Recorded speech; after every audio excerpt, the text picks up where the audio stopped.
Part 2, Pots with Pots, Punting Melbourne style. Darren Potter's race assessments, RaceTrackRalphy.com.au. We'll get to Moonee Valley Quaddy Leagues, and I'm going to ask you about slow races. I need you to put me to school, because you've schooled me in the last month. But race 6, I can understand your walling here, Ralphie, because this horse had your name written all over it. I stayed out. Last week on Monday, you said to me while we were there talking to Rex, you said, you know, just 3-year-olds just back the Sydney horses as they come down here out of the fast races. Yeah. And I said, oh, I'm not sure about that. I haven't, but then again, I haven't done enough work on the Sydney form. Well, after that, I went home. I spent 2 hours doing the last 2 meetings, the Rosehill and Randwick meetings. And I thought, well, that Minari race is very interesting. And Overshare is a horse that I've liked since the first time I saw it jump out. Yep. As a very immature horse. So this is some of the things that punters can look for in jump outs. And when they go to the races, if they've shown a lot of talent in jump outs, but they just have trouble bringing it to the racetrack, it means they'll eventually get there. Particularly if they're in a stable like the Hawk stable, they'll get there. Star Turner was one like that. Absolutely, they just need fast racing to straighten them out. Yeah, and Overshare got the perfect education run in that Minari race in Sydney. Yeah, and it was just seemed very likely to me for it to all fall into place for it here. And it was a good. I mean, I took $9, so it's actually paid $11 a tote. So you know. Well done to the people that got that price. But 7 of the 9 horses were resuming. So I thought, I know what that's going to do. I just don't know what the others are going to do. I'll let the quaddie play. So when I was sort of happy for my quaddie that ended up going. And then, but when, you know, with the old, I wasn't on course. I was at my son's basketball. And beauty, that's a good result for the quaddie. Expecting it to say $6.20. And it was 11. So, like, anyway, but here's the thing out of the figures, big anchor drop.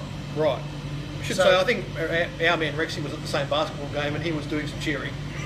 he was. So and funny how we were cheering very loud. The ball was up the other end. So there you go. But this horse is going to improve again. But having said that, even though it had the anchor drop, I like Sunquest as a horse. It's a slow maturer, and there's one right back in the field that maybe even a 2000 type 3-year-old, Lone Eagle. Wasn't today, but I think it's got something. I liked what it did. Showed speed as an early 2-year-old, and then they taught it to settle one that's called for race, and now they've taught it to settle. So I think it showed its talent early. Yeah, and now it's a project horse. Yeah, I'm on the fence with Lone Eagle and the horse that beat it at Sandown, the Darren Ware horse. Well, Cliff's Edge. I'm sort of not sure. It fell over the edge. That's the problem. I went that fast at Sandown, and then at Caulfield, where was the speed? So who knows? So race 7, you mentioned Overshare, and we said Star Turn. One of the great things I've learned through watching my trainers do, lining up with the numbers, looks like Heatherly. We'll get to whether it should have started and all that. Something. Heatherly as a young horse was just flew. But didn't know how to learn how to use its speed. Yeah. And then when it came back into work, I was watching it again. You wouldn't want to give people information racing industry. Watching the Flemington jump outs, all of a sudden, out the back, and they taught this horse to relax. And then she exploded with that Caulfield win. But so there's 2 dynamics here, I think. One, is a barrier 1, you had to factor that into your price. Yes, and I best bet it. Yeah. You had to say, well, there's a chance this will be a disadvantage. Well, you're right, because I didn't bet this race for that exact reason. Right. I thought this whole race hinges on whether Headley behaves in the barriers or not. Yes. And I think she won't, right? Yeah. Because she seems to have a problem with Moonee Valley. I don't think she's as bad at the other tracks. And I've heard Simon Zara say that they actually prefer her to go into the gates early, because she seems to go in, play up, and then calm down. Yes. So one day, I think it might have been Moonee Valley, she went in last and missed the start by 2 lengths because she was playing up as soon as she went in, as they let them go. Yeah, so that's right. I think they were quite happy for her to go in early, but she still played up, and she doesn't seem to do it, or it doesn't pay as big a price for it at either Caulfield or Flemington. So I'm walling, and then the figures come out. How did you assess it? Have you had a chance to do a deep dive for yourself?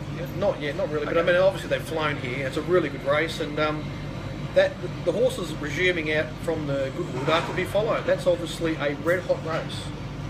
So I don't listen to racing video. I have a scan the paper. Unfortunately, it caught my eye that Bobby Lang said Miss Rock was a bit short of a run. Yeah. Langy, you're a great man. What a crock of shit. That horse turned up fit. Yeah, probably. You can't lie. But he might not know, Ralphie, you know what I mean? I know. I'm not saying he's a fibber. I'm just saying that horse, and to his credit, by the way, he's brought this horse to races fit. And the market told you it was going to be fit. Because here's the other thing that... I think it's hard for the trainers to assess how much benefit they would have got from the Goodwood. And how... Yeah, anyway, so... No, and I've said this about Chris Waller and Peter Moody with their best horses. It's their job to be paranoid. It's our job to try and be dispassionate. Yeah. Now, here's the thing. Heatherly's fucking flown. Yeah. So, in actual fact, what she did behind the barriers, I don't think actually made much of a difference. Only because she jibbed at the start, Lane had to hold a position. Yeah. So a bit of up and down stuff, and that's zero criticism. But then he's had to try and get her to relax, and she's punctured that last 200. But Miss Rock, because she's held her speed for that 800, she's fit. Yeah. But they've both gone super, and this is also, you spoke about the Pagdali race. I reckon this is a deep race. Yeah. Well, first 5. Because Heatherly missed the kick that little bit, she's actually dragged Miss Rock straight into the race. 100%. And towed her straight in. There you go. Yeah. Sign of a good trainer, getting a horse to keep going at its best, deep into its prep. So that's Kieran Marv here a bit there, surely. And you nearly completely needed the plastic head in front of you, didn't you? I had a very good day Saturday, but geez, smasher, Kello, just get Mahoney home, can you? Anyway, I mean, full credit to Steph Thornton, she has ridden here to there, just inch perfectly to nab us on the line. Well done. And to use the DK expression, camp on fire. There's Team Hayes, Mahoney second, Boom Time third, Harlow Gold fourth, and they were all massive tick for where they are in their prep. Mahoney's now switched on. Boom Time first up and Harlow Gold first up. Yep. Articus probably showed enough. Yep. Ticks for all those horses. Last race, I personally, I don't normally talk about my betting, but I personally got out in a good way because I just thought these two were so far clear of the rest, so I took them two first and second into a few for third. So who ran third? Rudiger. Oh, Rudiger. I had a nice result, and then I was happy with that because it wasn't a good day. And then I checked the replay. If Tato Tondo wouldn't have beaten Fish, I'll go he. But barrier one and just no room, and that was the place to be, so they didn't spread. But Outdoor, surely you still just want to stick with him now, don't you? Definitely. He has looked like a horse really feeling good about himself at the jump outs. Yeah. Like just springing out of the gates. The 3 trials, thriving. Coming and played, He's better at 1400. All right, Potts, now tell me, because you had a good day, August, you've had a good month, and you had a good day last Wednesday, and I've had a bad August, worst month, I reckon, to start my service. And what Fragonard to me is like example 1A, because you found it. I always thought, well, it's not going to run a real good time, and it didn't run a good time. It didn't have to, because it won. And I've tried to have a bit of a walling session and also a regroup, and what I've lacked is an ability to find winners in average races, and you've specialised in it recently. Why have you done that? How have you managed to... Geez, I hope I can give you a good answer, Ralphie. Going back a while ago, I was having a rough trot, and I looked back at all my results, and I was having really good results in fast races, and ordinary results in slow races. So what I did then is I peeled back and just really tried to concentrate on the races where I expected there'd be enough pressure in them for the ratings to be reliable. Yes. And I just sort of bet on them for a little period of time. And I kept obviously doing all the form for the other races, like still working through the whole process, but just being cautious with my betting and putting them on the betting plan. So if they went on the betting plans, they were smaller betting races and stuff like that.